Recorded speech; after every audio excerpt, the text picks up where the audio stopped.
nastaghfiruh wa na'udzu billahi min shururi anfusina wa min sayyiati a'malina may yahdihillahu fala mudilla lahu wa may yudlil fala hadiya lahu asyhadu an la ilaha illallah wa asyhadu anna muhammadan abduhu wa rasuluh. Allahumma shalli ala Muhammad wa ala ali Muhammad. Hadirin ikhwanul muslimin wal muslimat, pertama mari kita sampaikan rasa terima kasih dan syukur kita kepada Allah karena sampai pagi hari ini terlalu banyak nikmat yang Allah berikan kepada kita. Salawat dan salam kita mohonkan kepada Allah, mudah-mudahan dilimpahkan kepada Rasulullah Muhammad SAW. Tadi malam Mas Udin telepon bahwa penceramah subuh ini berhalangan hadir. Dan alhamdulillah saya juga sedang ada di rumah. Jadi kalau penceramah berhalangan hadir itu terkadang menjadi satu kegembiraan bagi saya karena bisa kembali ke Kemang 3 untuk bersilaturahim. Tetapi bukan berarti bahwa kalau penceramah tidak ada itu adalah hal yang baik. Tentu untuk panitia itu hal yang menyedihkan karena harus mencari pengganti.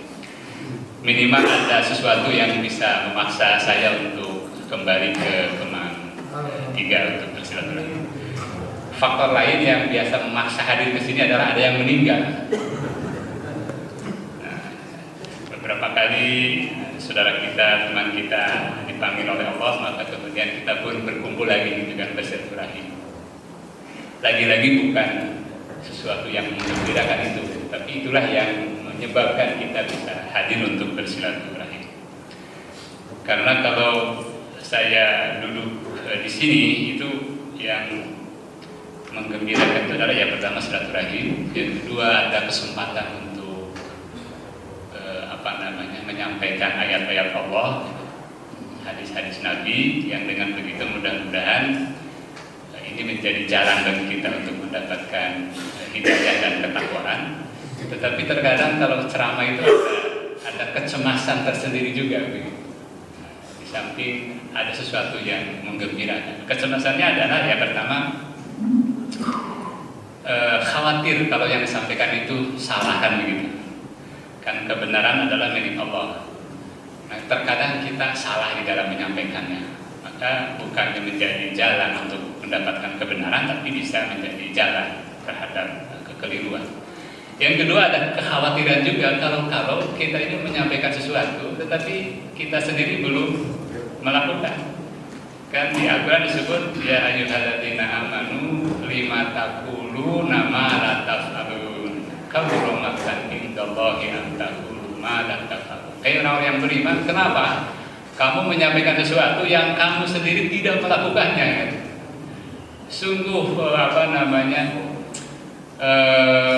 berat gitu kan, azab atau akibat dari orang-orang yang mengatakan sesuatu yang tidak dia lakukan. Nah, jadi sebenarnya ujian bagi para ustadz dan penceramah itu di situ sebenarnya tantangannya. Maka saya biasanya sih tidak menyiapkan sesuatu yang berat-berat lagi, yang ringan-ringan saja, yang ya mudah-mudahan kita semua itu sedang berproses gitu kan untuk melakukan itu. Nah, tadi malam saya berpikir apa yang cocok untuk didiskusikan pagi hari ini gitu. Akhirnya saya dihadapkan pada dua pilihan. Pertama, membahas tentang sabar. Yang kedua, tentang zikrullah. Karena menurut saya dua tema ini termasuk tema-tema besar di dalam beragama. Dan itu real artinya kita butuh gitu kan dengan dua itu untuk menjalani kehidupan ini, sabar dan zikrullah. Akhirnya saya putuskan zikrullah, berzikir kepada Allah. Nah, boleh jadi tema ini sering kita bahas gitu kan, dan boleh jadi kita sudah sangat memahaminya, tetapi mungkin kita belum secara istiqomah itu bisa menjalankan dengan baik. Maka tujuan dari pembahasan kita tentang zikrullah ini Dari sisi keilmuan mungkin sudah kita pahami, tetapi tujuan yang lebih jauh lagi adalah bagaimana kita bisa terdorong untuk bisa mengamalkan dengan zikir itu secara istiqomah. Bapak Ibu, kalau kita lihat misalnya surat Al-Mu'minun ya. Surat Al-Mu'minun itu kan surat ke-23. Ayat ini kan sangat menarik ya, surat ke-23. Karena Allah katakan qad aflahal mu'minun alladzina hum fi salatihim khashi'un walladzina hum 'anil lagwi muridun walladzina hum lizakati fa'ilun. Terus panjang gitu kan. Itu ayat ke-1, kedua, ketiga, sampai kemudian ketemu pada satu ayat yang mengatakan bahwa walaqad khalaqnal insana min sulalatin min tin tsumma ja'alnahu nutfatan fi qararin makin. Aku, kata Allah, sungguh telah menciptakan manusia dari saripati tanah. Kemudian setelah itu aku jadikan menjadi nutfah, artinya air mani. Nah, terus Allah bercerita di ayat selanjutnya itu tentang setelah itu aku jadikan dia menjadi segumpal darah, kemudian segumpal daging, kemudian aku jadikan tulang belulang, kemudian tulang belulang itu aku bungkus dengan daging, kemudian aku ciptakan menjadi makhluk yang baru, artinya menjadi sosok manusia yang utuh. Tapi kemudian setelah itu di ayat berikutnya Allah katakan summa innakum ba'da dzalika lamaitun, dan sungguh artinya setelah itu aku akan matikan kamu. Summa innakum yaumal qiyamati tub'atsun, dan sungguh setelah itu aku akan bangkitkan kamu. Ini artinya janji Allah, dan itu pasti benar. Allah berkali-kali mengatakan inilah janjiku, dan sungguh janjiku itu adalah benar. Kita hidup, setelah itu kata Allah aku akan matikan, setelah itu aku akan bangkitkan. Persoalannya banyak orang-orang yang tidak yakin dengan hari kebangkitan itu. Padahal di surat An-Nisa ya, ayat 85, 86, 87 ya. Antara 85, 86, 87 An-Nisa. Itu kan Allah katakan begini. Wallahul ladzi la ilaha illahu la yajma'annakum ila yaumil qiyamati la raiba fihi. Tidak ada Tuhan selain Allah. La yajma'annakum ila yaumil qiyamati la raiba fihi. Dan sungguh katanya kami akan mengumpulkan kalian di hari kiamat la raiba fihi. Tidak ada keraguan di dalamnya. Bayangkan, tidak ada keraguan di dalamnya. Sampai Allah menjanjikan begitu. Kata la raiba fihi itu kan di alif lam mim juga muncul alif lam mim dzalikal kitabul la raiba fihi. Inilah kitab Al-Qur'an yang tidak ada keraguan di dalamnya. Nah, di An-Nisa ayat 87 tadi, 85, 86, 87 katakan tadi huwallahu ladzi la ilaha illahu, tidak ada Tuhan selain Allah, la yajma'annakum ila yaumil qiyamati la raiba fi, aku akan kumpulkan kamu di hari kiamat la raiba fi, tidak ada keraguan di dalamnya. Kalimat berikutnya waman asdaqu minallahi hadisa, dan siapa perkataannya yang lebih benar daripada Allah. Sampai Allah menjanjikan begitu maksudnya, untuk meyakinkan bahwa siapa lagi perkataan yang lebih benar selain Allah. Maksudnya jika di dunia ini ada orang yang jujur gitu kan, yang perkataannya selalu benar gitu, maka Allah jauh lebih jujur lagi, lebih benar lagi dari itu semua. Ini untuk menjaminkan, untuk mengatakan bahwa kamu itu nanti akan dibangkitkan, kemudian akan dikumpulkan. Persoalannya adalah seberapa yakin orang terhadap ini. Itu yang menyebabkan seberapa hebat orang beribadah di dunia ini. Jadi kalau para sahabat dulu ibadahnya luar biasa, semangat berbuat baiknya hebat, gitu. Baca Qur'annya luar biasa, infaknya luar biasa, menolong orangnya luar biasa, berbakti kepada orang tuanya luar biasa. Itu karena persoalan keyakinannya terhadap janji Allah ini. Nah, maka bagaimana kita mencoba gitu, masing-masing berusaha untuk memiliki keyakinan yang maksimum terhadap ini. Maka saya terkadang agak bergetar ketika membaca tadi. Tsumma innakum ba'da dzalika lamaidun. Sungguh setelah ini kamu akan dimatikan. Tsumma innakum yaumal qiyamati tub'atsun. Sungguh setelah ini kamu akan bangkitkan.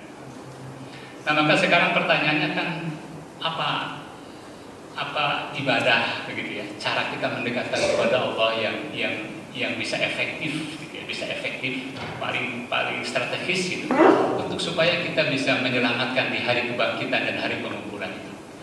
Nah, salah satunya setelah saya coba dicek, baca berulang-ulang gitu kan, akhirnya jatuhlah pilihannya salah satunya kepada persoalan zikrullah itu. Zikrullah, zikir kepada Allah. Ini menurut saya adalah satu medium, ya, satu media, satu jalan yang sangat strategis untuk menuju kepada kehidupan akhirat yang baik. Zikrullah. Kenapa alasannya, Bapak Ibu? Kalau kita lihat Al-Quran, zikir itu relatif ya. Tapi saya menemukan sumber itu jumlahnya ada 282 ayat. 282 kali maksud saya diulang di dalam Al-Quran dengan berbagai bentuk, dan itu munculnya di 262 ayat. Ada 282 kali muncul di 262 ayat, bayangkan. Terus saya pernah cek sabar itu kurang lebih 103 ayat, jauh sekali. Zikir 262, sabar 103 ayat, sholat itu 93 saja. Kemudian zakat kurang lebih 37, saum itu sekitar 12, haji itu hanya 6 saja. Ini apa artinya? Artinya kan jelas sebenarnya. Sesuatu yang disebut-sebut berulang kali, artinya kan hal yang paling penting. Zikir. Dalam berbagai bentuk. Misalnya zikirlah kepadaku, ingatlah kepadaku, berilah peringatan. Jadi berubah bentuk kalimat itu, katanya. Tapi persoalan zikir 262 ayat. Kesimpulan saya adalah ini sangat penting, sangat urgent. Kalau direktur kan selalu mengatakan sesuatu gitu, ketika ada inspeksi dia sebutkan, ketika rapat dia sebutkan, ketika bertemu dia sebutkan. Artinya kan itu penting banget gitu, untuk diperhatikan. Nah, maka zikrullah itu menurut saya menjadi satu jalan, satu ibadah, satu cara yang sangat penting dan strategis untuk mencapai kehidupan akhirat yang menggembirakan. Nah, apa itu zikir, Bapak Ibu? Kalau diartikan secara harfiah, zikir itu kan ingat atau memikirkan, berpikir, memikirkan, ingat, mengingat, itulah zikir. Berarti kalau zikrullah artinya kita ingat Allah, kita menyebut nama Allah, kita menghadirkan Allah dalam pikiran kita, itu namanya zikir. Jadi zikrullah itu sesungguhnya adalah pekerjaan hati. Kalau bahasa agama, jadi qalbu yang bekerja. Karena apa? Hati kita, gitu kan, ingat kepada Allah. Atau di dalam pikiran kita, gitu kan, kita menyebut nama Allah. Allah. Atau Allah Maha Besar, Allah Maha Suci. Sungguh luar biasa penciptaan Allah terhadap makhluknya. Nah, jadi kita berbicara tentang Allah di dalam pikiran kita, itulah zikir maksudnya. Jadi berbicara, menyebut Allah, memuji Allah, mensucikan Allah, membesarkan Allah di dalam pikiran kita. Berarti kan Allah hadir dalam pikiran kita. Itulah zikrullah. Jadi zikir hakikatnya adalah pekerjaan pikiran, pekerjaan hati. Cuma Nabi gitu kan, para ulama, para tabi'in, kemudian Al-Quran juga, hadis juga, akhirnya mengajarkan zikir lisan. Betul ya, mengajarkan zikir lisan. Tujuannya apa? Tujuannya memang zikir lisan itu untuk supaya mengkondisikan kita ingat kepada Allah. Sebab kalau kita berbicara secara lisan, Itu kan harapannya, asumsinya, pikiran kita juga fokus ke situ gitu. Kan tidak mungkin kita sedang berbicara dengan teman gitu kan, tetapi pikiran kita kemana-mana gitu. Tidak mungkin juga kita kemudian membicarakan sesuatu, pikiran kita kemana-mana gitu. Harapannya lisan mengarahkan pikiran. Maka diajarkan di dalam Islam itu zikir lisan. Tetapi penting untuk dipahami, hakikat sesungguhnya zikir adalah pekerjaan hati. Artinya jangan sampai lisan berbunyi, pikirannya kemana-mana. Ini belum tercapai tujuan zikir itu.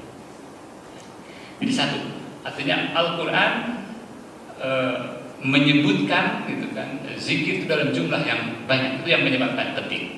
Yang kedua, Bapak Ibu sekalian, kenapa zikir itu penting? Zikir itu adalah ibadah yang ringan menurut saya, ya kan? Ringan, kemudian bisa dilakukan kapan saja, di mana saja, jadi bebas ruang dan waktu, tetapi punya manfaat yang luar biasa. Jadi tidak mengenal usia, muda, tua, sehat, sakit, kita ada di mana, waktunya kapan, itu bisa dilakukan dengan zikir. Luar biasa, itu hebatnya zikir. Dalam tafsir Ibnu Katsir itu, kalau nanti Bapak Ibu buka ya, tafsir Ibnu Katsir kemudian membahas ayat surat Al-Ahzab ayat ke 41 ya. Al-Ahzab ayat ke 41. Nanti tolong buka tafsirnya, itu penting banget. Jadi Al-Ahzab itu surat ke-33 ayat ke 41. Kan Allah berfirman di situ, ya ayyuhalladzina amanu dzkurullaha dzikran katsira wasabbihuhu bukratan wa asila walladzi yusalli 'alaikum wa malaikatuhu liyukhrijakum minadh-dhulumati ilan nur wa kana bil mu'minina rahima. 41, 42, 43. Kalau keliru, mau dikoreksi Pak RW, ayatnya maupun suratnya gitu. Itu Al-Ahzab di ayat 41. Nah itu kan Allah mengatakan di situ, hei orang-orang yang beriman, berzikirlah kepada Allah dengan zikir yang banyak. Itu Allah yang memerintahkan. Ya ayyuhalladzina amanu dzkurullaha dzikran katsira. Hei orang-orang yang beriman, berzikirlah kepada Allah dengan zikir yang banyak. Allah yang memerintahkan langsung. Jadi kalau kita bahas zikir itu, kita coba pahami, kita coba kaji, dan kita coba laksanakan, itu real, ini perintah Allah langsung. Malah perintahnya hebat, zikron kasiro, dengan zikir yang banyak. Kalau sholat kan hanya mengatakan, hei orang-orang yang beriman, sholatlah, misalnya, saumlah. Tapi kalau zikir, zikirlah dengan zikir yang banyak. Ada kata banyaknya yang luar biasa. Kenapa banyak tadi? Di dalam Ibnu Katsir di bawahnya itu dijelaskan bahwa jika Allah katanya memerintahkan satu kewajiban, itu biasanya ada ukurannya kan? Yang dimaksud ukuran itu ada waktunya, ada tempatnya, ada jumlahnya. Kecuali zikir katanya bebas. Kalau sholat kan ada waktunya, ada jumlah rakaatnya, ada bacaannya. Saum juga ada waktunya, ada aturannya. Zakat juga begitu. Zikir bebas. Itu dituliskan di tafsir Ibnu Katsir. Berarti luar biasa peluangnya. Di mana saja, kapan saja, bebas dari dimensi dan waktu, kecuali memang ada waktu dan tempat tertentu yang kemudian Nabi menyarankan untuk tidak dilakukan. Nah, ini alasan kedua kenapa zikir itu menjadi penting. Nah, memang kalau ditanya itu, kenapa kita harus berzikir? Ya jawaban pertama mudah. Karena Allah memerintahkan kita berzikir. Itu jawaban yang paling mudah. Karena Allah memerintahkan kita untuk berzikir. Kan sama saja. Kenapa kita sholat? Allah memerintahkan kita sholat. Kenapa kita zakat? Allah memerintahkannya. Kenapa saum? Allah memerintahkan. Kenapa kita berzikir? Allah memerintahkannya. Cuma kan seringkali kita ini hanya paham, gitu kan, hanya tahu perintah-perintah yang besar tadi, perintah sholat, perintah zakat, perintah saum, perintah haji. Tetapi mungkin orang lupa atau kurang tercermati, ternyata zikir pun diperintah. Minimal yang tadi itu. Surat Al-Ahzab ayat 41. Jadi kalau kita berzikir, sungguh kita telah menjalankan perintah Allah.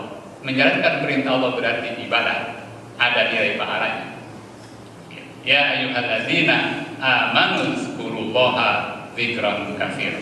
Hei orang-orang yang beriman, berzikirlah kepada Allah dengan zikir yang banyak. Kalau di surat Al-Baqarah ayat 152, Al-Baqarah ayat 152. Bapak Ibu pasti sangat familiar dengan ayat itu. Fadhkuruni adzkurkum washkuruli wala takfurun.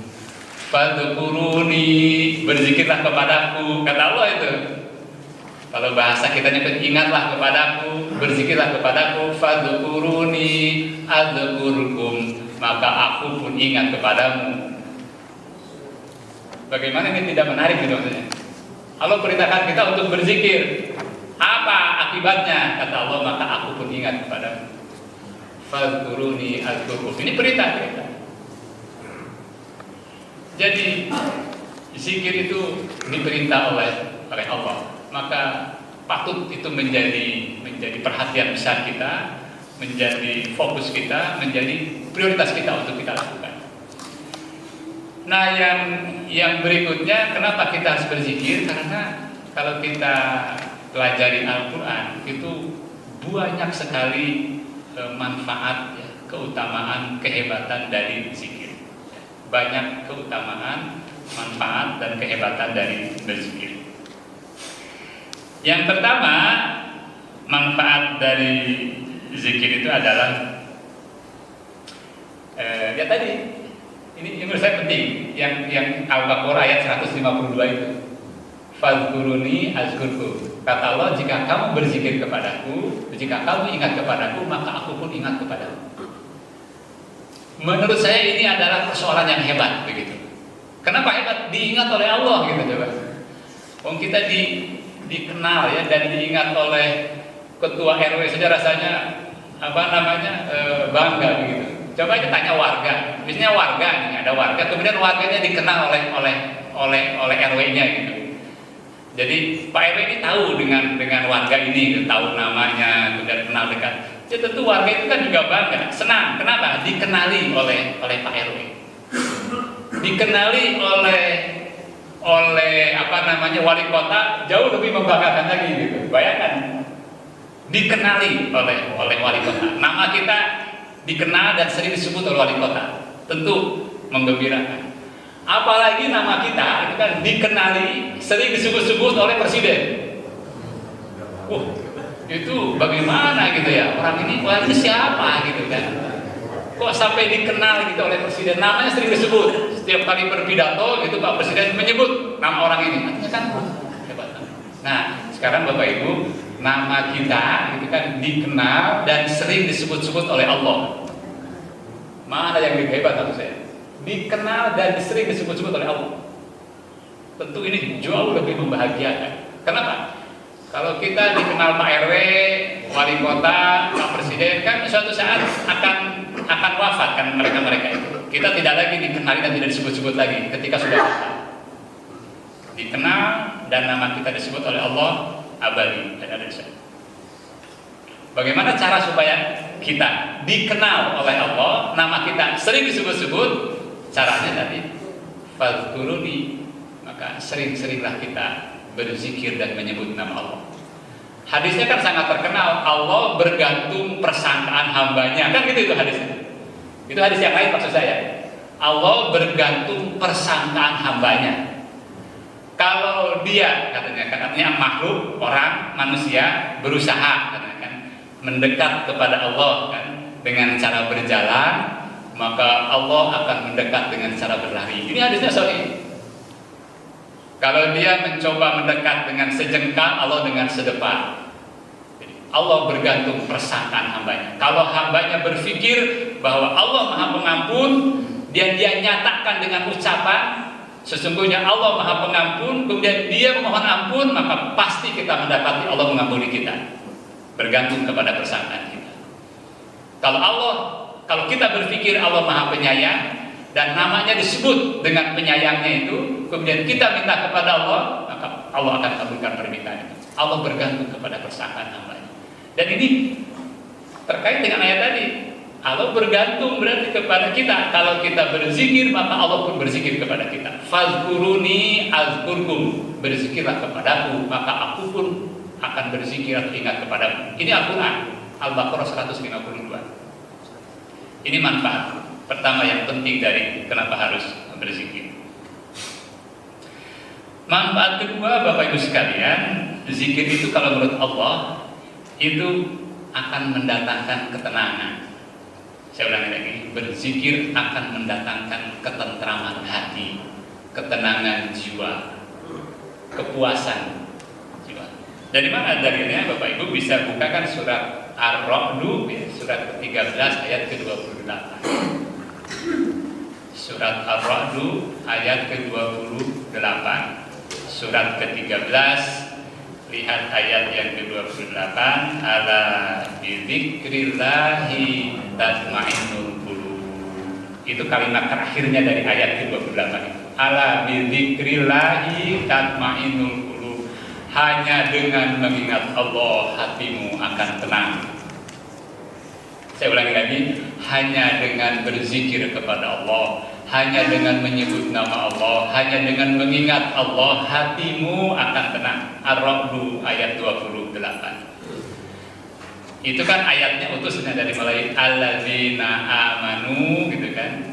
Wa tatma'innul qulub bidzikrillah. Baru kalimat ujungnya ala bidzikrillahi tatma'innul qulub. Hanya dengan mengingat Allah hatimu akan tenang. Coba Bapak Ibu, apa yang kita harapkan dalam hidup ini? Sebenarnya disadari atau tidak, sesungguhnya yang paling kita inginkan adalah ketentraman hati sebenarnya. Ketentraman hati. Sebab kalau hati tentram, selesailah persoalan apapun. Orang miskin, orang sakit, orang tidak punya uang, tapi kalau hatinya tenang dan tentram, sebenarnya tidak ada masalah. Kan orang itu ada masalah ketika hatinya itu galau, gitu kan, gelisah, ada keinginan yang luar biasa, ada ketakutan. Walaupun mungkin rumahnya besar, mobilnya banyak, pekerjaannya bagus, penghasilannya besar, tetapi hatinya galau, cemas, gelisah, merasa kurang, tidak puas, kan bermasalah. Jadi sungguh yang kita inginkan adalah ketenangan dan ketentraman jiwa itu. Kenapa orang sakit kemudian dia biasa-biasa saja? Ya karena hatinya tenang dan tentram, tidak ada masalah. Ya. Kenapa orang miskin juga tenang, tetap bahagia? Ya karena hatinya tenang dan tentram. Jadi kalau kita menginginkan itu, maka kata Allah, ya perbanyaklah kita berzikir kepada Allah. Ala bidzikrillah tatma'innul qulub. Hanya dengan berzikir kepada Allah hati tenang. Pertanyaannya adalah sebenarnya kenapa sih gitu kan? Kalau orang berzikir kata Allah itu bisa tenang hatinya. Kenapa? Kenapa? Saya sering membuat analogi begini. Ini ini analogi ya. Jika kita misalnya kenal baik dengan Bapak Presiden. Kenal baik dengan Bapak Presiden. Artinya memang kenal betul, sering ngobrol, sering bertemu, sering berterakhir, gitu. Kenal baik. Bahkan semua orang gitu kan, semua orang di Indonesia ini tahu kalau Pak Jokowi itu kenal baik dengan saya misalnya. Pertanyaannya adalah ketika kita menjalani aktivitas dalam keseharian gitu kan.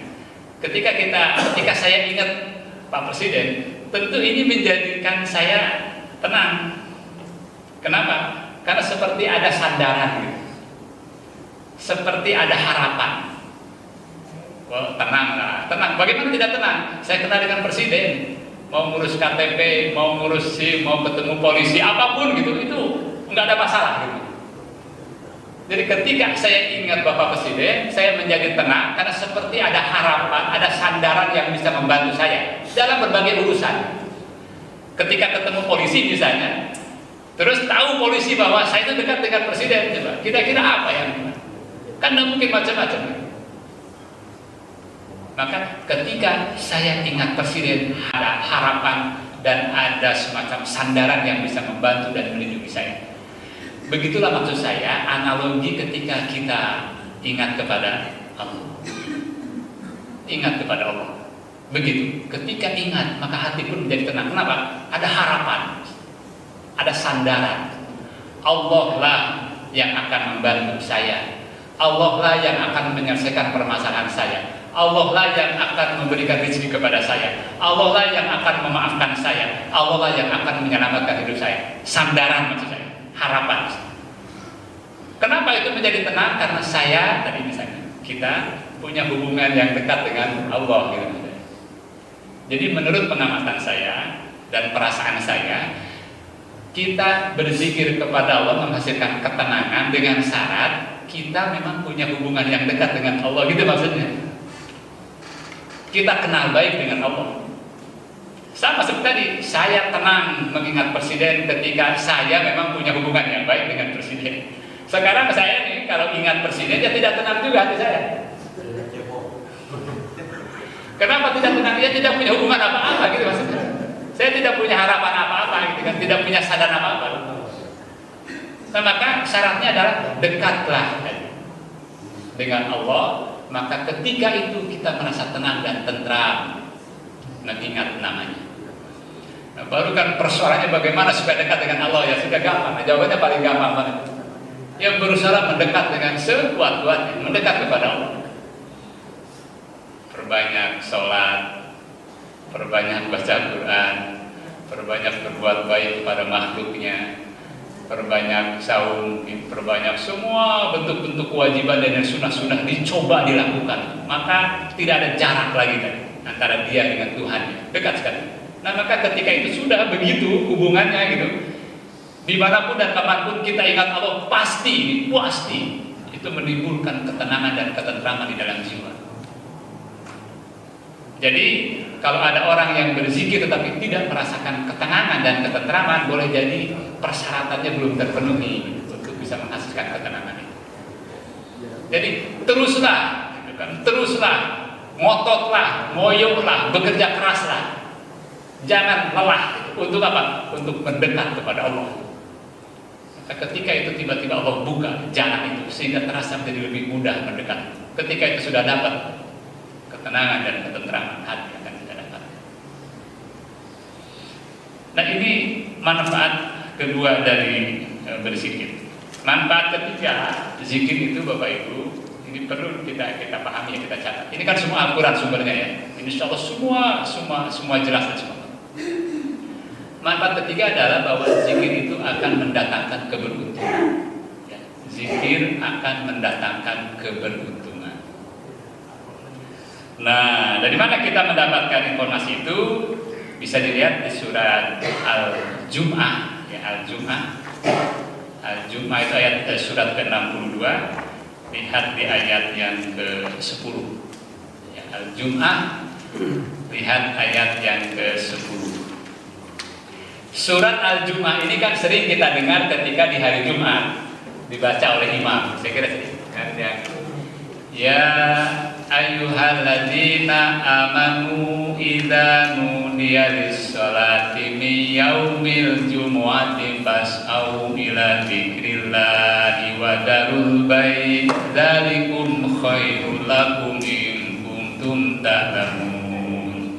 Nah, terus fa idza qudiyatis sholatu fantasiru fil ardi wabtagu min fadlillah wadhkurullaha katsiran la'allakum tuflihun. Nah, yang kita garis bawahi adalah yang terakhir ini. Fa idza qudiyatis sholatu fantasiru fil ardi wabtagu min fadlillah. Apabila sholat Jumat telah ditunaikan, kata Allah nih, maka kalian bertebaranlah di muka bumi, katanya. Untuk apa? Untuk mencari karunia Allah. Tetapi Allah katakan, fadzurullaha katsiran la'allakum tuflihun, dan berzikirlah kepada Allah dengan zikir yang banyak supaya kamu beruntung. La'allakum tuflihun, supaya kamu beruntung. Ini memang butuh dipikirkan bagaimana berzikir kemudian menyebabkan keberuntungan gitu. Tapi itu yang dikatakan oleh Allah. Kalau sudah Allah yang mengatakan, kan mau apa lagi kita ini? Kan tadi saya katakan, siapa lagi yang perkataannya lebih benar daripada Allah? Allah yang mengatakan begitu. Wa man asdaqu minallahi haditsa. Ini kalimat Allah. Siapa lagi yang perkataannya lebih benar daripada Allah? Di ayat lain disebutkannya wa man asdaqu minallahi qila. Siapa lagi yang perkataannya lebih benar daripada Allah? Artinya Allah kalau sudah berkata-kata pasti benar. Walaupun mungkin kita butuh untuk memikirkannya bagaimana ini bisa terjadi. Berzikirlah kepada Allah dengan zikir yang banyak supaya kamu mendapatkan keberuntungan. Sudahlah, kalau kita pusing memikirkannya, lakukan saja gitu maksudnya. Misalnya kan kita memikirkan dengan keras bagaimana ya zikir bisa menghasilkan keberuntungan. Sudah nggak usah dipikir kalau susah memikirkannya. Berarti lakukan saja. Maka nanti akan datanglah keberuntungan itu. Apa itu keberuntungan? Keberuntungan itu gitu kan kalau kita definisikan gitu, ketika seseorang mendapatkan kemudahan dalam urusannya dan berhasil mencapai tujuan yang diinginkannya, itu orang beruntung. Saya ulangi, beruntung adalah ketika urusan kita mudah, kemudian kita mencapai apa yang kita harapkan, beruntung. Nah, jika kita menginginkan itu semua gitu, maka perbanyaklah berzikir kepada Allah. Berzikir. Wah, berarti memang hebat Mas. Itu sebabnya tadi kenapa akhirnya kita coba kaji ulang persoalan ini, supaya mengingatkan kita dan semakin lebih meyakinkan dan bersemangat untuk banyak berzikir kepada Allah. Dan tentang keberuntungan dari berzikir itu juga bisa didapati di surat ke-8 ayat ke-45. Surat ke-8 itu surat Al-Anfal ayat ke-45. Sama kalimatnya itu. Wadhkurullaha dzikran katsiran la'allakum tuflihun. Kalimatnya sama persis, cuma konteks kalimat utuhnya berbeda, tapi kalimat aja sama. Berzikirlah kepada Allah dengan zikir yang banyak supaya kamu beruntung. Jadi minimal terulang di 2 ayat. Berarti apa lagi yang kurang meyakinkan untuk kita berzikir kepada Allah Subhanahu wa taala.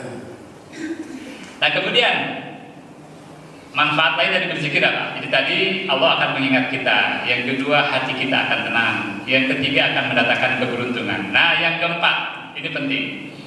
Kalau kita banyak berzikir, itu Allah bersolawat kepada kita. Allah bersolawat kepada kita. Selama ini kan kita mendengar ayat ini. Innallaha wa malaikatahu yusholluna 'alan nabi. Ya ayyuhalladzina amanu shollu 'alaihi wa sallimu taslima. Itu kan Allah mengatakan bahwa Allah dan para malaikat bersolawat kepada Nabi. Kemudian Allah memerintahkan, maka bersolawatlah kamu kepada Nabi, gitu maksudnya. Jadi ayat itu adalah ayat tentang perintah kita untuk bersolawat kepada Nabi. Tapi diawali dengan pernyataan bahwa Allah dan para malaikat bersolawat kepada Nabi. Maka tolong kamu pun juga bersolawat kepada Nabi. Ayat yang tadi itu. Innallaha wa malaikatahu yusholluna 'alan nabi ya ayyuhalladzina amanu shollu 'alaihi wa sallimu taslima. Itu maksudnya. Nah, yang menarik ternyata Allah pun bersolawat kepada siapa? Kepada orang-orang yang banyak berzikir. Bayangkan, Allah bersolawat kepada orang-orang yang banyak berzikir. Dari mana dalilnya? Dia tadi surat Al-Ahzab, ya, surat ke-33.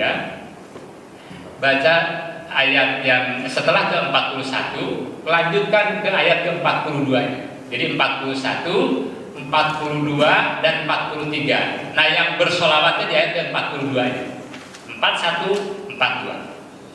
Kalau saya baca utuh ayat itu yang tadi di awal saya sampaikan, kan bunyinya adalah ya ayyuhalladzina amanu dzkurullaha dzikran katsiran wasabbihuhu bukratan wa asila huwallazi yusolli 'alaikum wa malaikatuhu liyukhrijakum minadz zulumati ilan nur wa kana bil mu'minina rahima. Ayat 42 adalah Huwallazi yusolli alaikum. Nah, huwallazi yusolli alaikum. Siapa yang berselawat? Allah maksudnya. Dia, Allah berselawat kepada dia. Wa malaikatuhu, dan para malaikatnya, bayangkan. Nah, cuma diterjemahkan disebutkan ketika Allah bersolawat kepada orang yang berzikir, maka malaikatnya dalam kurung itu memohonkan ampun, kan kayak gitu. Itu keterangan tambahan saja yang diterjemah. Kalau kalimatnya kan huwallazi yusolli alaikum wa malaikatuhu. Jadi Allah bersolawat kepada dia, juga para malaikatnya, gitu maksudnya. Tetapi diterjemahkan di situ adalah Allah bersolawat kepada dia, kemudian para malaikat memohonkan ampun untuk dia. Kepada siapa? Orang yang banyak berzikir. Hebat sekali, menurut saya hebat sekali. Hebat sekali. Allah bersolawat. Nah, makna bersolawat itu memang di situ diterjemahkannya bisa memberikan rahmat, memberikan kasih sayang, memberikan kebaikan. Selawat kan doa, memberikan keselamatan. Artinya Allah akan memberikan keselamatan, memberikan rahmat, memberikan keberkahan, dan para malaikat memohonkan ampunan untuk dia. Huwallazi yusolli alaikum wa malaikatuhu liyukhrijakum minadz-dzulumati ilal nur. Maka akibatnya nih, orang yang berzikir itu setelah diberikan sholawat dan ampunan, liyukhrijakum minadz-dzulumati ilal nur, maka dia pun akan keluar dari kegelapan menuju kepada terang benderang. Artinya hidupnya menjadi penuh dengan terang cahaya. Nah, ketika cahaya sudah ada, jalannya lurus, hatinya tenang dan tenteram. Siapa itu? Banyak berzikir kepada Allah.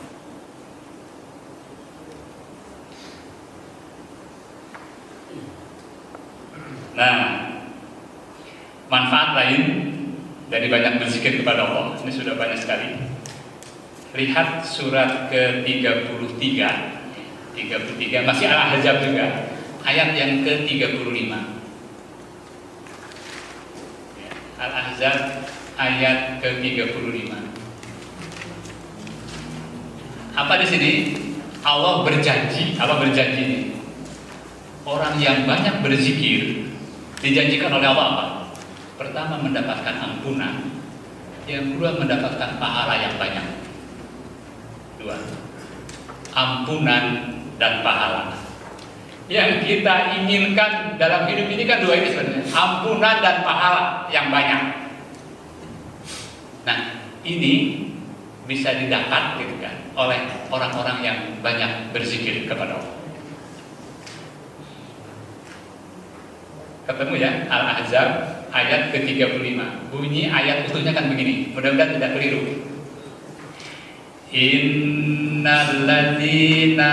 Innal muslimina wal muslimati wal mu'minina wal mu'minat wal qanitina wal qanitati was-shadiqina was-shadiqati was-sabirina was-sabirat wal khashi'ina wal khashi'ati wal mutasaddiqina wal mutasaddiqati was-shaimina was-shaimat wal hafidina furujahum wal hafizat wadzakirina Allaha katsira wadzakirat a'addallahu lahum maghfiratan wa ajran karima.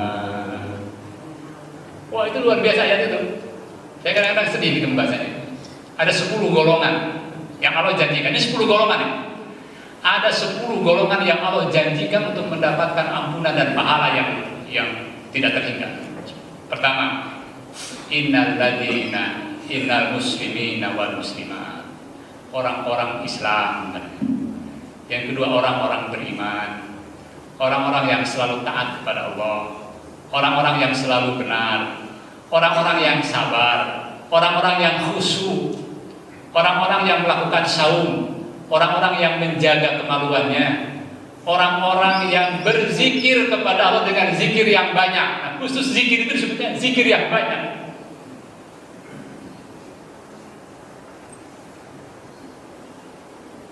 baik laki-laki maupun perempuan, kata Allah. A'adallahu, lihat kalimat akhirnya, a'adallahu lahum maghfiratan wa ajron karima. Allah akan menjanjikan untuk mereka itu yang 10 tadi ampunan dan pahala yang besar. Jadi apalagi yang kita cari? Ampunan dan pahala yang banyak, dan itu didapat oleh 10, dan salah satu dari 10 adalah az-zakirina Allaha katsiran wa dzakirat, yaitu orang-orang yang berzikir dengan zikir yang banyak, baik laki-laki maupun perempuan.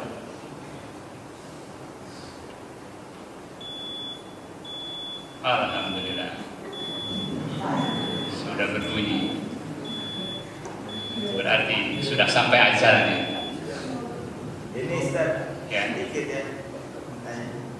Ini dikrun kasiro ini kan di tataran konsep ya. Ya.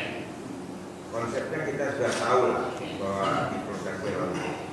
Tapi di tataran teknis, di tataran praktek, Ya. ini Seperti malah apa? menjadi masalah gitu. Ya. Masalah. Jadi masalah. Ada yang Kira-kira ada masalah. ada masalah. Isu. Ya. Dikir. Masalah dikir keras lah, Ya. masalah dikir itu jadi masalah gitu, sehingga yang konsep ini tidak terlaksanakan dengan baik gitu, banyak gangguan gitu. Padahal kenapa gitu jadi masalah gitu? Ya. Konsepnya dikir gitu kan, Ya. jadi masalah kita yang dikir rame-rame lah, dikir itu jadi masalah gitu. Gimana tuh? Ya, baik. Pertama, zikir itu seperti yang tadi kita bahas di awal, itu kan pekerjaan hati. Ingat ya, zikir adalah pekerjaan hati. Karena zikrullahnya mengingat Allah. Mengingat itu kan pekerjaan psikis, pikiran, hati. Itu yang pertama. Memori itu kan dalam psikologi itu bagian dari psikis, pekerjaan hati. Nah, jadi zikir itu artinya di setiap waktu, di setiap saat kita selalu menghadirkan Allah dalam pikiran kita. Itu hakikat yang dimaksud oleh zikir itu. Menghadirkan Allah dalam pikiran kita di setiap waktu dan di setiap tempat. Dan semuanya menjadi berzikir. Sekarang kita sedang di sini. Kita sedang di sini. Kemana pikiran kita? Kepada ingatan kita. Harusnya kan kepada Allah. Jadi Allah hadir dalam pikiran kita. Ketika kapan? Ketika disebut namanya. Maka ketika itu pun kita menyebut Subhanallah, Maha Suci Allah. Apakah perlu diucapkan? Yang penting adalah dalam pikiran. Nanti ketika misalnya kita keluar dari masjid gitu kan, kita di situ misalnya sedang jalan, tiba-tiba hujan. Sedang jalan tiba-tiba hujan. Sekarang pertanyaannya adalah, apakah hujan itu mampu gitu kan mendorong kita, menyebabkan kita untuk berpikir tentang Allah? Maka ketika turun hujan, tiba-tiba muncul dalam pikiran kita, Allahu Akbar atau Subhanallah, Maha Suci Allah yang telah menurunkan hujan. Dan hujan itu menjadi sumber kehidupan bagi makhluknya. Maka memuji Allah, gitu kan, menghadirkan Allah dalam pikiran kita ketika kita mendapati peristiwa hujan, itu namanya berzikir kepada Allah.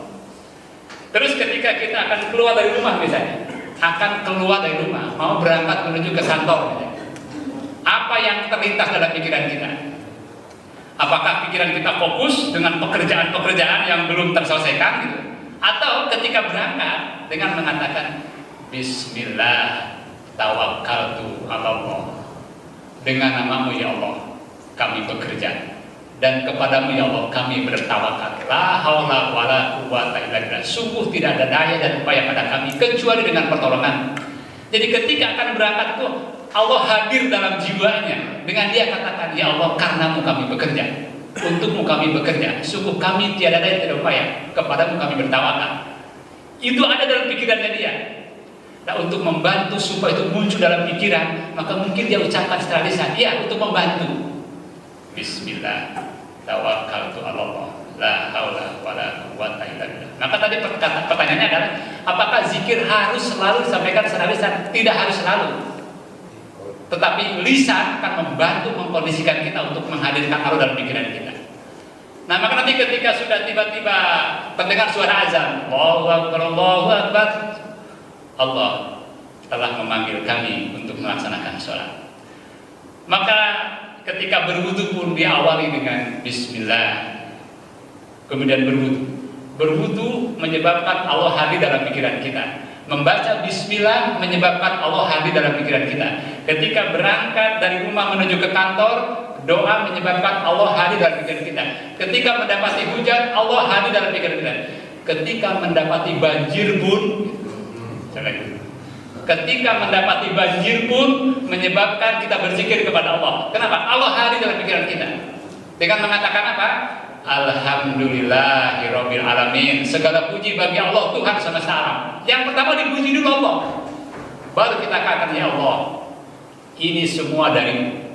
Semua hal datang darimu dan semua akan kembali kepadamu dengan mengatakan inna lillahi wa inna ilaihi raji'un. Jadi musibah pun menyebabkan Allah hadir dalam pikirannya dia. Nah, ketika Allah hadir dalam pikirannya, kan tenang yang ada dalam hatinya. Pasti tenang, tidak mungkin tidak tenang. Wong sebelum berangkat dengan mengatakan ya Allah, karenamu kami bekerja. Kami tidak punya daya dan kekuatan kecuali dengan pertolonganmu dan kepadamu kami bertawakal. Itu hadir dalam pikiran dia. Pasti tenang. Kalau tidak tenang pasti ada masalah. Itu maksud saya. Nah, ketika tadi hujan, musibah, bahkan lihat bangkong apa itu bangkong itu? Kodok. Itu pun menyebabkan apa? Menyebabkan dia berzikir kepada Allah. Kenapa? Dengan mengatakan itu, coba lihat di surat Al-Imran ayat 190 itu. Ya, Al-Imran ayat 190. Ini ayat yang sering dibaca oleh imam. Bagaimana bunyinya? Inna fi khalqis samawati wal ardi wa ikhtilafil laili wan nahari la ayatil liulil albab alladzina yadhkuruna Allaha qiyaman wa qu'udan wa 'ala junubihim wa yatafakkaruna fi khalqis samawati wal ardi Rabbana ma khalaqta hadza batilan subhanaka faqina adzabannar. Rabbana ma khalaqta hadza batilan. Ya Allah, sungguh tidak sia-sia Engkau menciptakan ini. Subhanaka faqina adzabannar. Maha suci Engkau ya Allah, maka selamatkan kami dari azab neraka. Jadi setiap kali dia melihat fenomena alam, itu maksud saya, orang ini nih, itu selalu menyebabkan dia berpikir tentang Allah. Itulah zikrullah hakikatnya maksudnya. Jadi lihat bangkong menyebabkan subhanallah, Allahu akbar ya Allah. Pasti Engkau tidak sia-sia menciptakan bangkong ini, gitu maksudnya. Ketika melihat nyamuk, ketika melihat semuanya. Kata Allah di ayat 190 ini kan begini. Orang itu katanya kan selalu memikirkan penciptaan Allah, gitu maksudnya. Sungguh katakan pada penciptaan langit dan bumi dan bergantinya malam dan siang itu ada tanda-tanda bagi orang ulul albab. Siapakah ulul albab itu? Tadi alladzina yadhkurunallaha qiyaman wa qu'udan wa 'ala junubihim, yaitu orang yang katanya selalu berzikir kepada Allah baik dalam keadaan berdiri katanya, dalam keadaan duduk, dalam keadaan berbaring. Jadi semua keadaan maksud saya. Coba kalau kita tanya, ada berapa keadaan kita ini hidup? Hanya 3 keadaan. Kalau nggak berdiri ya duduk, kalau nggak duduk berbaring. Mungkin ada di antara keduanya kan? Tapi hanya 3 keadaan maksud saya. Berarti semua keadaan. Orang ini selalu menghadirkan Allah di dalam pikirannya, dengan memujinya, dengan mensucikannya, dengan membesarkannya, bahkan baru dengan memohon ampunannya di setiap saat. Berarti semua peristiwa. Nah, jadi kita jangan terjebak maksud saya dengan persoalan teknis yang bisa menimbulkan polemik. Yang dibutuhkan itu adalah menghadirkan Allah dalam pikiran kita di setiap waktu dan kesempatan dan dalam berbagai konteks, berbagai setting, berbagai peristiwa, berbagai objek. Dan itu harus menyebabkan kita menjadi tenang, menjadi tentram. Kemarin saya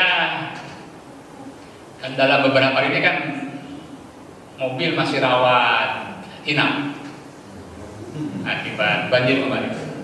Konon katanya masih butuh 1 sampai dengan 2 bulan. Jadi ke kantor itu ya sekarang sering pakai kereta gitu kan, kereta api.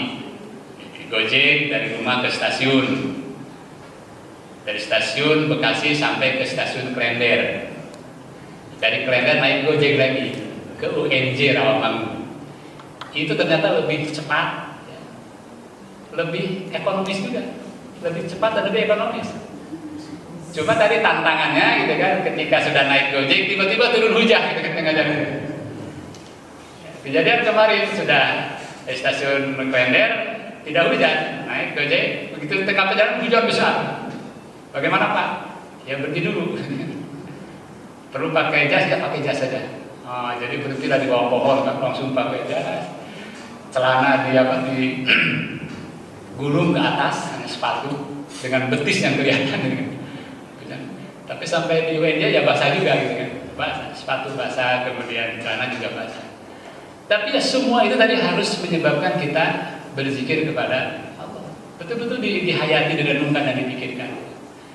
Jadi dalam hidup ini kan tidak harus selalu orang pakai mobil gitu kan. Suatu saat ya harus menjalani situasi-situasi seperti ini. Karena bahkan suatu saat ini mendapati peristiwa yang jauh lebih dahsyat lagi. Ketika sakaratul maut tiba, ruh dicabut, kita dalam kesendirian, itu jauh lebih hebat dari sekedar kehujanan gitu kan, jauh lebih hebat daripada sekedar mobil hilang gitu. Ya itu harus semuanya, maksud saya, menyebabkan Allah hadir dalam pikiran kita. Nah, akibatnya karena saya sering pakai Gojek gitu, begitu turun itu pasti sepatu itu banyak rumput. Karena apa? Kecekretan gitu. Jadi suatu hari saya diminta menguji di Depok. Jadi saya juga kaget.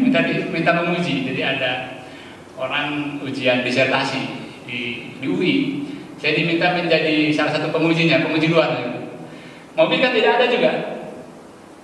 Yang terpaksa naik Gojek juga. Cuma kan belum pernah naik kereta ke Depok. Saya tanya-tanya dulu, tanya Google, tanya teman-teman gimana caranya supaya sampai ke Depok gitu kan, pakai kereta. Hanya tahu lah dari Bekasi berhenti di Manggarai, itu maksudnya. Dari Manggarai kemudian pindah jalur, tapi itu nerobos kereta kan gitu.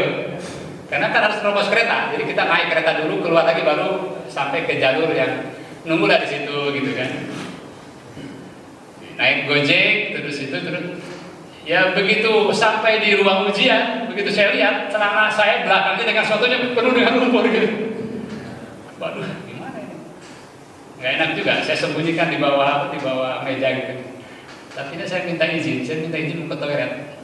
Bukan ke toilet, saya nyuci sepatu dengan celana, gosok-gosok gitu.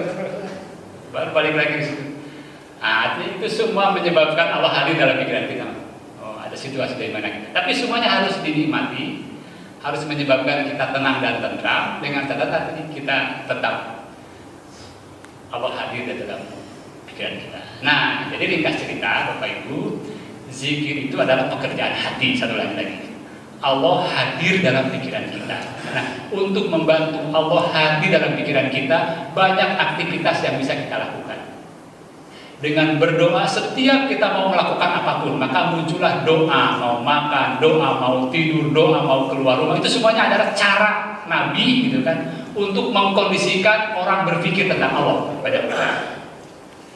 Baca Quran, tadi lihat pohon, lihat hujan, lihat sungai yang jebol, lihat bangkong, lihat rengit, apa rengit itu?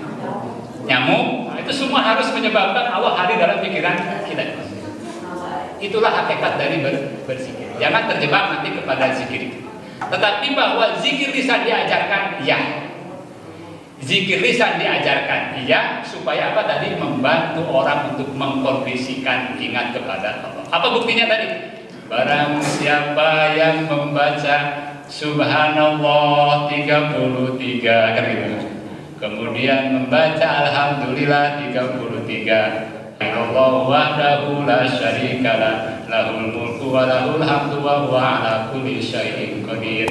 Maka Allah akan mengampuni dosanya walaupun seluas buih di lautan. Itu hadisnya, itu sahih hadis itu. Berarti memang ada bacaan. Subhanallah, alhamdulillah, la ilaha illallah, wallahu akbar. Maka ada hadis yang lain.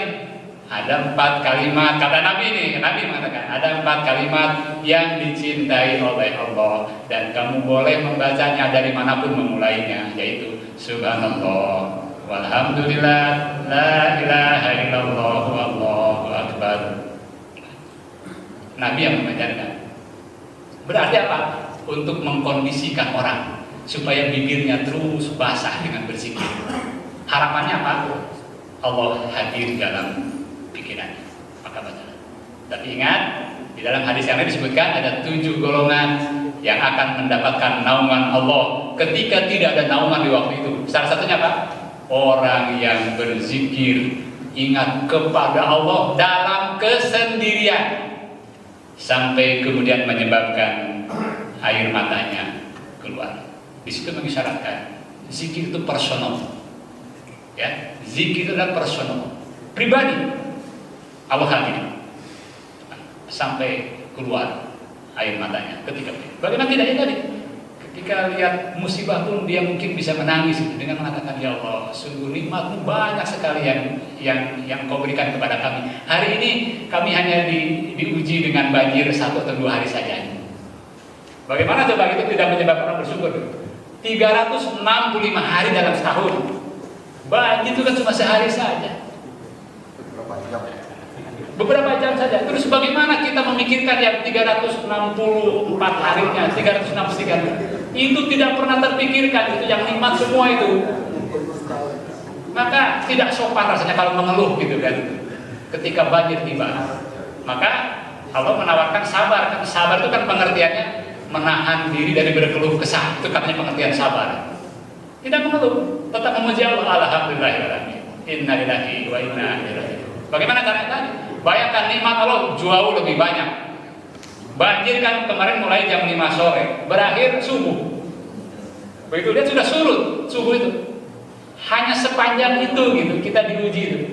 Lampu listrik mati, air pump juga mati. Itu pada saya, maksud saya. Jadi saya di rumah itu listrik mati, air pump juga mati, kemudian di rumah itu waktu itu nih ada aqua gelas 1 dus, ada kurma dan ada astor beberapa batang. Nah, itulah bekal hidup 1 malam itu. Dan cuma 1 malam, jadi jam 1 saya lihat masih tinggi. Begitu subuh ada, saya lihat sudah surut. Kurma pun tidak habis malam itu. Astor juga tidak habis, aqua juga sudah habis. Tetapi teruskan apa yang harus menyebabkan kita mengeluh gitu kan, dengan berpikir negatif tentang Allah hanya beberapa jam diberi dalam waktu yang panjang yang sebagian besar adalah kenikmatan yang Allah berikan kepada kita. Itu maksud saya cara untuk supaya kita bisa tetap bersabar di dalam menghadapi musibah. Sebab kalau orang berpikirnya tidak begitu tentu akan cenderung untuk kecewa, gelisah, kemudian berkeluh kesah dan marah. Nah itu. Ini rangkaian pertanda orang tidak sabar kan ini kan. Kecewa, marah, berkeluh kesah. Nah, itu yang harus kita.